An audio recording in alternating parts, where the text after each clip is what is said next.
रीमा बहू, अब तो चाय बना के पिला दो।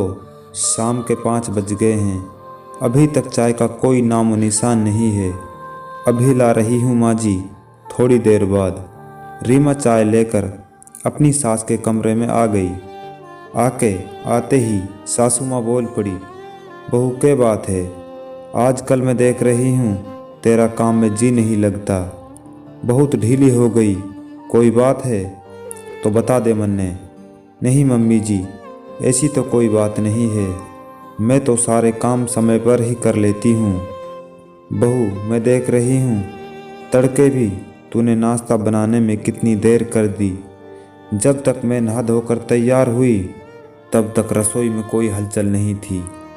मन्ने लगे है कि तेरा मन अब काम में नहीं लगता।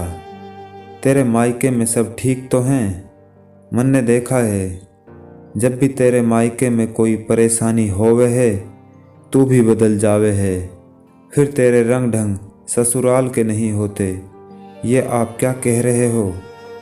मम्मी जी, मेरे घर के तो सब ठीक हैं, लेकिन आप अपनी आदतों को कब बदलोगे? क्या मतलब है तेरा? रीमा बहू, क्या कर दिया मैंने? मम्मी जी, 2 दिन पहले पड़ोस में क्या कह रहे थे कि मैं कोई काम नहीं करती, आपको सारा काम करना पड़ता है, बच्चों को आपके पास छोड़कर। ये तो टेलीविज़न में कसौटी नाटक देखती रहती है। नहीं तो मैंने तो किसी को भी नहीं कहा। ये सब रुको, मैं अभी आई, कहकर रीमा पड़ोस के घर में गई और बूढ़ी दादी को बुला कर लाई।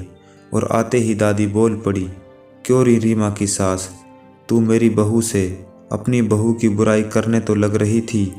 मैं वहीं तो बैठी थी, तुमने सोचा ये बूढ़ी दादी हमारी बात नहीं सुन रही तो बोले जाओ, लेकिन एक बात सुन, तुम जैसी औरत जो दूसरों के घर जाकर अपनी बहुओं की बुराई करो हो, तो जब तुम्हारी बहू को पता चल जाए कि हमारी सास हमारी बुराई कर रही है तो तुम्हारी इज्जत क्या करेंगी?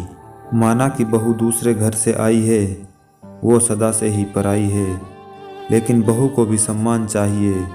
यदि तुम सब ऐसे ही उनकी और उनके परिवार वालों की बुराई करते रहोगे तो ये भूल जाओ कि बहू भी तुम्हारे लिए गरम गरम खाना परोसेगी या तुम्हारी इज्जत करेगी। ताली हमेशा दोनों हाथों से बजती है, तो देख लो तुम अपने लिए कैसा व्यवहार चाहती हो, ये तुम पर निर्भर करता है।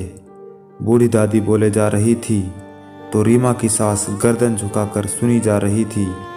उन्हें भी अपनी गलती का एहसास हो गया था। आपको हर घर में होने वाली छोटी सी बात कैसी लगी? ये छोटी छोटी बातें आगे चलकर एक बड़ा पहाड़ बन जाती हैं।